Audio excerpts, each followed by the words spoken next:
Sejam todos muito bem-vindos a mais uma aula de EBD. Hoje nós vamos falar sobre salvação, fé e arrependimento. Para tanto, hoje nós temos aqui a professora Denise, nossa professora também do MEC, que dá aulas domingos às 8h30 da manhã, junto com o professor Raul. Bem-vindo, Denise. Obrigada. Prazer.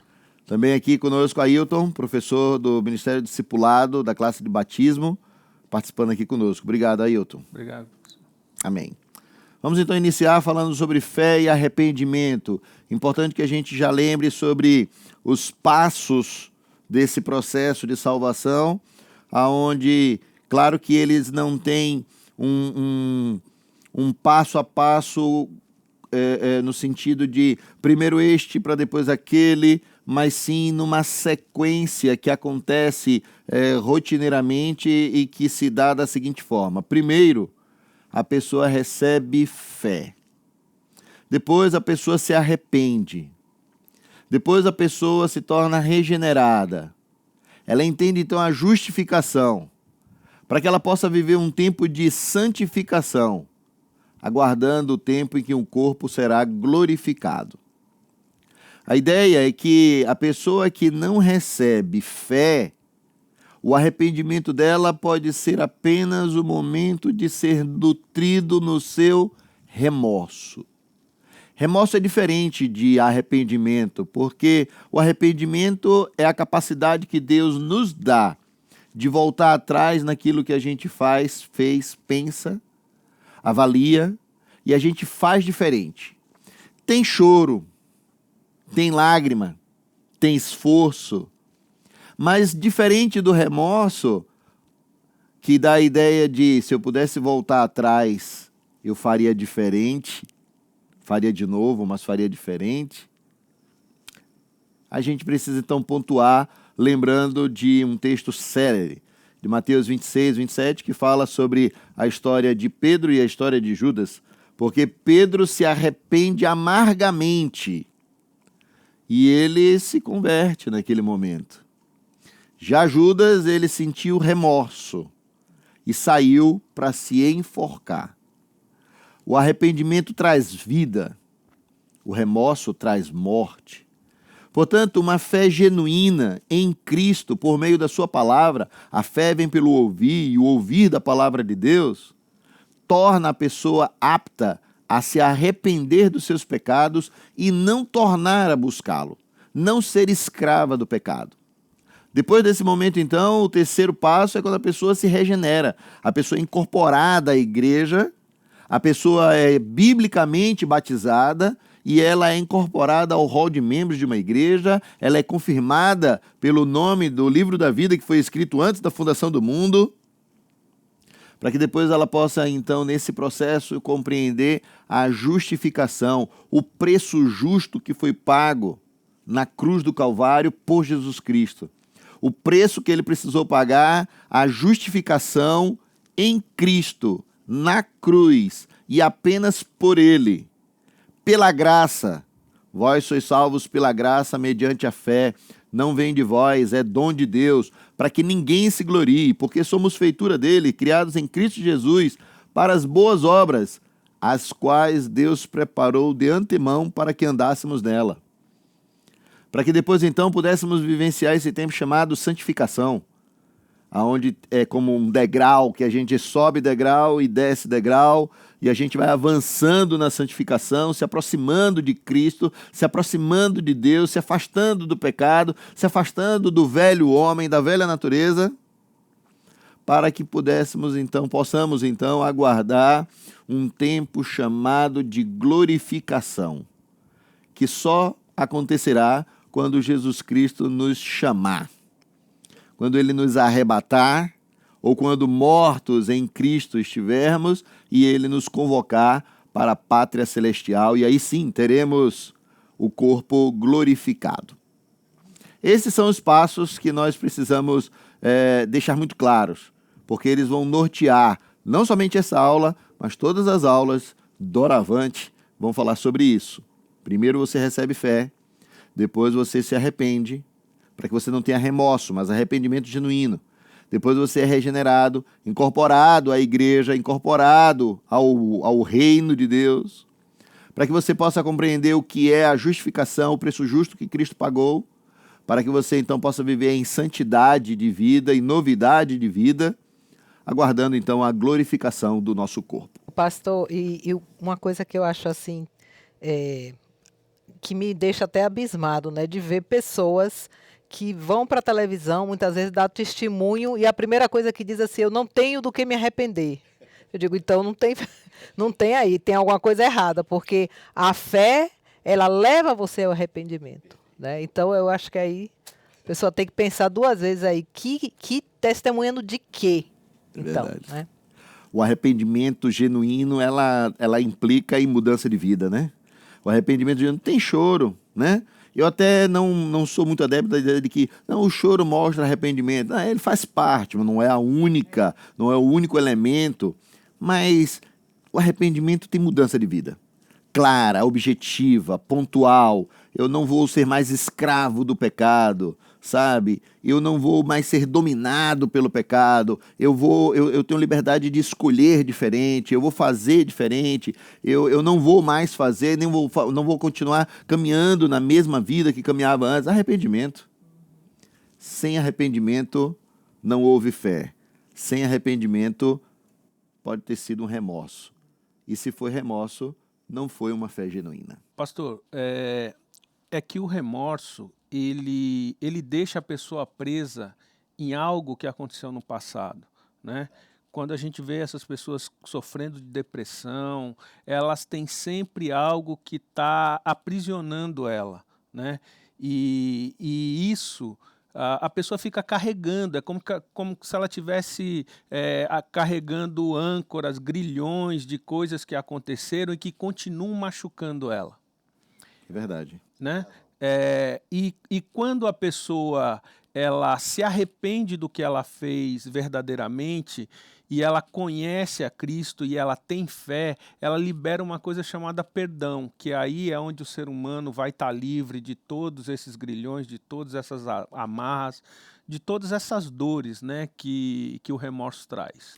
Verdade. É interessante porque o arrependimento está atrelado com tudo isso, né? Com perdão, está atrelado com as nossas emoções, está atrelado com o passado, está atrelado com tudo isso. E quando ele não é colocado da forma correta, é remorso. E remorso é doloroso. Por isso que eu falei o exemplo de Judas, o remorso traz morte. O arrependimento de Pedro trouxe vida. Diga, Deni. É isso. Vamos lá então, vamos entrar no assunto, porque a gente nem começou a passar os slides ainda. Vamos lá. O que é fé salvadora ou fé salvífica? O que é o verdadeiro arrependimento? O arrependimento dos pecados é necessário para a salvação? A fé salvadora é a fé que nos move a não querer mais pecar. A fé salvífica é a fé que Cristo nos propõe, coloca em nossos corações, a fé que vem pelo ouvir e o ouvir da palavra de Deus. A fé como sendo o firme fundamento das coisas que não se veem, mas a certeza das coisas que se espera. A fé como sendo um movimento, um dom que Deus propõe ao ser humano e que nos faz enxergar a graça de Deus e sermos alcançados por Ele. O verdadeiro arrependimento é quando a gente não se atrela ao remorso, como o Ailton comentou aqui. O arrependimento é abandono do que a gente fazia antes. O verdadeiro arrependimento até tem choro, até tem emoção, mas não é a emoção que dita a regra do arrependimento. É o arrependimento que faz com que a gente abandone a vida passada, a vida pregressa. E produz mudança de vida, né? Produz mudança. Vivemos em novidade de vida. O arrependimento dos pecados é necessário para a salvação, sim. Sem arrependimento, não há prova de que foi salvo. Sem arrependimento, e se nós dissermos, como o Denise falou aqui de algumas pessoas, que não há do que se arrepender, é como se não há pecado, a Bíblia diz que nós tornamos Deus mentiroso. Porque todos pecaram e destituídos estão da graça de Deus. E esse pecado está atrelado exatamente à condição de sermos perdoados quando nós nos arrependemos. E se nos arrependemos, aí sim prova que somos salvos. Se não houve arrependimento, não há salvação. Sem arrependimento, sem salvação. E pastor, a fé que é a fé salvadora, ela é uma fé tão genuína que um terceiro pode ser agraciado por essa fé, né? Um exemplo claro, quando o centurião ele encontra com Jesus, esse é um exemplo claro de uma fé, mesmo de um homem que ali ainda não estava convertido, ainda não era um cristão, mas que tem uma fé a ponto de a fé dele impactar para que o servo dele fosse salvo. E isso, nos dias de hoje, o crente também tem que pensar muito nisso. A minha fé pode modificar a maneira da minha família, do meu filho, do meu marido, enfim, da igreja. Quando a gente faz as coisas com fé verdadeira, ela transforma muita coisa. A fé genuína que esse centurião tinha, que era a fé genuína em Cristo. A fé genuína em Jesus Cristo, de que Jesus Cristo podia salvar o seu amigo, né? O seu empregado, né? A fé em Cristo. A fé não como uma crença banal ou como uma crença qualquer, mas uma fé como sendo a ideia do empreendimento do caráter que foi mudado, alterado naquele sentido, né? Eu acredito muito que fé também tem a ver muito com caráter. Nós temos um caráter transformado quando nós temos uma fé genuína. A nossa fé vai ditar quem nós somos. A nossa fé e as nossas crenças vão dizer quem nós somos. As nossas crenças limitantes não estão baseadas na nossa fé. Pelo contrário, as nossas crenças limitantes estão baseadas na falta de fé. Isso não quer dizer que porque temos fé podemos todas as coisas, mas sim porque temos fé, acreditamos em um Deus que pode todas as coisas e que quer que a gente compreenda quem Ele é, que a gente acredite e se aproxime cada vez mais de quem Ele é. Não para lograr êxito ou para alcançar coisas. Não é o evangelho triunfalista, não. Às vezes, muito pelo contrário, Deus até vai tirar e vai ser uma grande bênção ao invés de acrescentar. E aí, se todas as coisas, está incluído, inclusive, você passar pelas tribulações, né? Pelas dificuldades. Porque se a gente passa por tribulação, muitas vezes, é para produzir fé, esperança e para que a gente possa ter certeza de quem Deus é. Essa é a fé consciente que nos faz ver o texto bíblico, tudo posso naquele que me fortalece, da maneira genuína. Eu posso em Jesus, eu descanso em Jesus, porque tudo eu deposito a minha fé nele e por ele e para ele. Aí as coisas irão caminhar de uma outra maneira. Quando eu tive o acidente de moto, eu lembro que esse foi o livro de Filipenses, foi o que eu mais li. Eu li e reli pelo menos umas 5, 8 vezes esse livro de Filipenses, e esse foi o texto que mais me chamava a atenção, porque eu sempre acreditei desse modo que eu vou falar aqui, mas ele foi cada vez mais reafirmado para mim naquele tempo, né? Porque o que esse texto fala sobre posso todas as coisas daquele que me fortalece, de Filipenses, eu posso passar falta e eu posso passar a abastança. Eu posso ter tudo e eu posso não ter nada. Eu sei passar todas as coisas. Eu posso todas as coisas.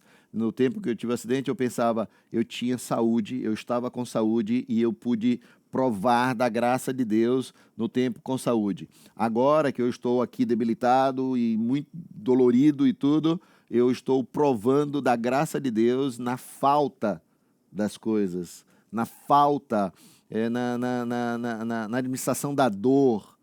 Eu posso todas as coisas, quer tenha tudo, quer não tenha nada, quer com saúde, quer com ou sem saúde, quer com muitos recursos ou com ou sem recurso algum. Isso sim é o que o texto diz. Eu posso todas as coisas naquele que me fortalece, porque não tendo nada ou tendo tudo, quem está conosco é o nosso Deus. Isso é fé. O Gruden diz na página 966 do seu livro, dizendo: embora considere-se a fé e o arrependimento iniciais como dois aspectos da conversão no começo da vida cristã, são atitudes do coração que continuam por toda a nossa vida como cristãos. E é verdade, a vida toda nós vamos ter a nossa fé renovada e o arrependimento das nossas atitudes cotidianamente. Conhecer não é o suficiente. O Gruden também diz na página 947, dizendo: a fé salvadora pessoal, conforme as Escrituras, a entendem mais do que somente conhecimento. É evidente que é necessário termos algum conhecimento de quem é Cristo e do que ele fez, porque como crerão naquele de quem nunca ouviram falar, como diz em Romanos. Além disso, a verdadeira fé salvadora inclui conhecimento, consentimento e confiança pessoal. Fé e arrependimento precisam ocorrer juntos. E como a gente falou aqui, primeiro fé, depois arrependimento, regeneração, justificação, santificação e glorificação. Tanto a fé como o arrependimento continuam por toda a vida, e é verdade, porque a vida toda nós vamos ter a nossa fé renovada em Cristo e nós vamos precisar nos arrepender de coisas, pensamentos e atitudes que nós vamos promover cotidianamente. E a vida inteira daquele que é salvo em Cristo precisa se arrepender e ter a sua fé renovada em Cristo. Romanos 10,14 diz: como, porém, invocarão aquele em quem não creram? E como crerão naquele de quem nada ouviram? E como ouvirão se não há quem pregue? Fé e arrependimento precisam ocorrer juntos. Mais uma vez, a ideia de que o Gruden nos diz, podemos definir arrependimento da seguinte maneira: arrependimento é uma tristeza sincera por causa do pecado. Renunciá-lo e comprometer-se sinceramente em abandoná-lo e andar em obediência a Cristo. Já falamos um pouco mais aqui sobre arrependimento, vou caminhar.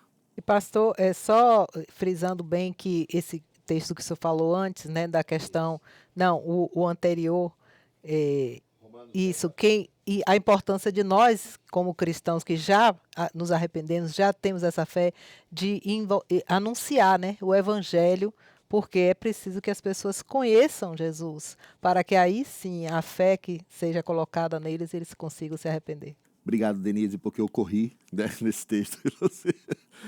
Exatamente. Porque nos arrependemos e tivemos fé, nós temos o privilégio de poder pregar para outras pessoas também serem despertadas por esse evangelho. O arrependimento das outras pessoas só virá a partir da fé que será depositada quando elas ouvirem a palavra de Deus que será anunciada por nós, que já fomos alcançados pela salvação, pelo arrependimento e pela fé genuína. Esse é um texto, pastor, que todo crente tem que ter isso claro na mente. Eu preciso pregar o evangelho, porque o que paga uma vida? A pregação do evangelho pode salvar muitas vidas. Então, esse é um texto que o crente tem que ter na mente dele, que ele tem que colocar em prática todos os dias, porque é uma palavra, o anúncio do evangelho, das boas novas, promove vida eterna. Isso é impagável, nada paga isso, né? É verdade. E é importante a gente frisar, só pode ser transmitido o evangelho que salva, que cura, que liberta, que transforma, que leva-nos à vida eterna, por aqueles que já foram alcançados por esse mesmo evangelho, que tem uma fé e um arrependimento genuíno no seu coração. As pessoas só vão ser despertadas, só ouvirão se houver quem pregue. E só vai pregar se souber exatamente que já recebeu fé e arrependimento. Fé e arrependimento precisam ocorrer juntos. O Gruden diz que podemos definir arrependimento da seguinte maneira: arrependimento é uma tristeza sincera por causa do pecado. Renunciá-lo, ou seja, renunciar ao pecado e comprometer-se sinceramente em abandoná-lo, em abandonar o pecado e andar em obediência a Cristo. Arrependimento e fé ocorrem juntos. As Escrituras colocam o arrependimento e a fé juntos como aspectos diferentes do ato único de voltar-se para Cristo a fim de obter a salvação. Vamos pensar aqui. As Escrituras colocam que o arrependimento e a fé andam juntos como aspectos diferentes de um ato único de voltar-se para Cristo, porque nós já obtivemos a salvação nele. Eu lembro muito do texto que eu gosto muito desse texto, que é o texto de Efésios, capítulo 1, versículo 12, 13 em diante, que diz: tendo crido nele, em Jesus Cristo, depois de ouvir o evangelho que vos salvou, foste selado com o Espírito Santo da promessa, que é o penhor da garantia da possessão de Deus. Eu gosto muito desse texto. E que é exatamente quando você ouve a palavra de Deus, quando você ouve a pregação da palavra, e aí você é selado, batizado com o Espírito Santo, imerso no Espírito Santo, selado por ele, porque é como se ele estivesse dizendo exatamente isso, que é o exemplo de penhor, de Deus dizendo assim: eu estou colocando algo valioso em vocês, porque eu vou voltar para poder buscar. E esse batismo do Espírito Santo nada tem a ver com aquele lá que alguém falou. Não. Esse batismo é de ser imerso no Espírito Santo e que acontece exatamente no momento em que aceitamos a Jesus. Quando aceitamos a Jesus, somos batizados no Espírito Santo e automaticamente nos tornamos selados por ele, como penhor da garantia, ou seja, Deus dizendo: eu estou colocando algo valioso em vocês, eu mesmo, porque eu vou voltar para buscar vocês. Essa é a ideia de penhor. Extraordinário isso. Eu lembro bem do exemplo de um banco, né? A pessoa tem uma joia e aí ela pega aquela joia que vale, sei lá, 500 mil, e aí ela leva no banco, o banco pega e diz assim: eu vou te dar 100. Você está colocando lá algo mais valioso, que vale 500, e você está recebendo 100. E aí você está garantindo para o banco, com aquilo que você deixou mais valioso lá, que você vai voltar para pagar os 100 e pagar os juros. É isso que é penhor, né? Quando coloca nesse texto de Efésios que o Espírito Santo é o penhor da garantia da possessão de Deus, de que nós somos possuídos de Deus, nós somos pertencidos a Ele, e Ele coloca o Espírito Santo nele, Ele está dizendo assim: eu estou colocando algo mais valioso em vocês, estou penhorando a mim mesmo em vocês, dizendo: eu vou voltar para buscar vocês. Garantia, certeza. Eu sou apaixonado nesse texto de Efésios. O arrependimento e a fé são simplesmente as duas faces, os dois lados, da mesma moeda. Que moeda é essa? A salvação. Ou dois diferentes aspectos do mesmo acontecimento, que é a conversão. Isaías 55, 6 e 7 fala: busquem o Senhor enquanto ele pode ser encontrado. Invoquem-no enquanto ele está perto. Que o ímpio abandone o seu mau caminho e o homem mau os seus pensamentos. Converta-se ao Senhor, que se compadecerá dele, e volte-se para o nosso Deus, porque ele é rico em perdoar. Esse texto está falando sobre arrependimento. Só que esse arrependimento ele é sustentado, baseado, lastreado numa fé genuína em Deus. O arrependimento de se voltar-se para Deus por quem Deus é. O arrependimento como sendo o segundo passo depois de ter recebido uma fé genuína, de ter crido em Cristo, em Deus, quem Deus é. Esse texto me faz lembrar de como uma fé verdadeira e uma conversão verdadeira muda a vida de qualquer pessoa. Eu reflito da seguinte maneira: dentro do trabalho missionário, às vezes até dentro do presídio, que a própria Jess faz aqui, você chegar dentro do presídio e você separar duas alas. Em uma ala você vai trabalhar livro de autoajuda, com a outra ala você vai trabalhar com a Bíblia, com o Evangelho. Depois de 6 meses, 1 ano, seguramente aqueles que foram trabalhados com autoajuda não vai ter conversão para eles, não vai ter fé genuína em Cristo, não vai ter a certeza da salvação, mas aqueles que foram trabalhados com a Bíblia, esses terão fé genuína, conversão de pessoas, arrependimento verdadeiro e o selo desse Espírito Santo, que é algo que ali, como esse texto diz, vai mudar a vida de um homem mau, Verdade. né? Os que ficaram do lado da autoajuda não tiveram arrependimento, mas vão ter talvez remorso, vão repensar sobre como fazer tudo o que fizeram de uma forma diferente para não serem pegos. Já os que aprenderam da Bíblia vão ter um arrependimento genuíno. Porque o autoajuda vai afirmar para eles que é o eu deles que vai continuar mantendo eles. E a palavra de Deus, o Evangelho, vai falar: se arrependam do seu eu e busque a centralidade da sua fé em Cristo Jesus. Exatamente. Portanto, arrependimento e proclamação do Evangelho, testemunhando, lá em Atos 20, 21 diz, testemunhando tanto a judeus como a gregos o arrependimento para com Deus e a fé em nosso Senhor Jesus Cristo. Os autores do Antigo Testamento entendiam tão bem que o arrependimento e a fé genuíno precisavam estar juntos, que muitas vezes mencionavam o arrependimento supondo que a fé também estivesse incluída, porque afastar-se genuinamente dos pecados sem voltar-se para Deus é impossível. Esse texto aqui, o que o Gruden está falando é de que muitos textos do Antigo Testamento, quando falam a palavra arrependimento, já está atrelada com fé em Deus, genuína. Mas não todos, porque, como por exemplo Saul, a Bíblia diz que ele se arrependeu e o arrependimento de Saul foi remorso.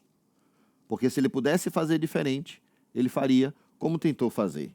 Não produziu nenhuma mudança, né, no caráter dele. Nenhuma mudança. Pelo contrário, quando Saul se deparava com o confronto de Deus por meio de Samuel, ele ficava com medo de perder o reinado e ele dizia: toma tudo menos o reinado. Já Davi, quando era confrontado por Natã, ele dizia: toma tudo, até o reinado, só não me toma a alegria da salvação. E não tira de mim o Espírito de Deus. E não tira o Espírito. E isso é arrependimento, totalmente diferente. Portanto, arrependimento e proclamação do Evangelho, a pregação do Evangelho em Atos dos Apóstolos apresenta à igreja hoje um padrão para a proclamação do Evangelho. Primeiro, crer em Jesus como o único e suficiente Salvador. É até a frase que nós falamos quando estamos batizando, né? E a gente pega e diz: você crê em Jesus Cristo como seu único Salvador e Senhor, único, pessoal, intransferível, e a Ele entregou plenamente a sua vida? Segundo lugar, arrepender e abandonar a prática do pecado. É importante como padrão para a proclamação do Evangelho. Professar a fé em Jesus Cristo e ser batizado, biblicamente batizado, por imersão. Viver pela fé e proclamar o Evangelho de Cristo, o ID. E esse ID é muito importante a gente lembrar. Nós temos ele lá em Mateus, no capítulo 28, versículo 19 e 20. Portanto, ID, portanto, vá. E o ID, no auristo do grego, do original do texto, é uma palavra que não existe. Não é portanto ide no sentido de portanto vá. É no sentido muito diferente que a gente às vezes não consegue aplicar, que é a ideia do seguinte: já que você entregou a vida a Cristo, então faça discípulos. Se você está na caminhada, faça discípulos. Se você está na escola, faça discípulos. Se você está no trabalho e é cristão, faça discípulos. Se você foi arregimentado para o exército de Jesus Cristo e está na sua família, faça discípulos. Se você, aonde quer que você esteja, faça discípulos. Portanto, vão e façam discípulos. Aonde quer que estejam, façam discípulos. O id é uma palavra do auristo no grego que para nós, no português, não tem uma exemplificação. Não tem uma tradução ao pé da letra, né? Não tem. É um id como, não é apenas você ir a um determinado lugar, mas você ir a um determinado lugar e neste lugar você faça discípulos. Vou criar um problema aqui agora com muita gente evangelista, viu? Ele não está dizendo, o texto não está dizendo vá e faça. O texto está dizendo, se você está na caminhada, se você já é cristão, se você é alcançado, faça. Não é vá e faça, é faça. Faça porque você já foi. Faça porque você é. E esse texto é muito mais rico do que o que a gente pode imaginar. O próprio Cristo, ele diz ali, Jesus, ele diz assim, porque todo o poder, esse texto é a grande comissão, né? Porque todo o poder me foi dado no céu e na terra. Todo o poder foi dado no céu e na terra. Portanto, se você foi alcançado por esse poder, faça discípulos. Vá. Porque você já está indo, faça. Torne. Portanto, já que você então é cristão, faça discípulos onde você estiver, na sua vizinhança. Faça discípulos de todas as nações, batizando-os em nome do Pai, do Filho e do Espírito Santo, ensinando todas as coisas que vos tenho dito. E eis que estou convosco todos os dias, até a consumação dos séculos. Então ninguém tem desculpa para não anunciar o evangelho, porque em onde você estiver, aí é o seu lugar. Essa é a ideia do ID. Se você é cristão, se você foi regimentado, não vá não. Se você já é, aonde você estiver, faça. Aonde você estiver, faça discípulos. E com a certeza do mais importante é de quem ordenou esse ide, que ele já está lá junto com você. Isso Todos é os mais dias. importante. Todos os dias. Todos os dias, até a consumação dos séculos. Todos os dias. Às vezes as pessoas falam assim, quando eu passo por um deserto, Cristo vai comigo para o deserto? Eu falo, não vai não, irmão, porque ele já está lá, ele já está te esperando para poder te pegar, para poder te levantar.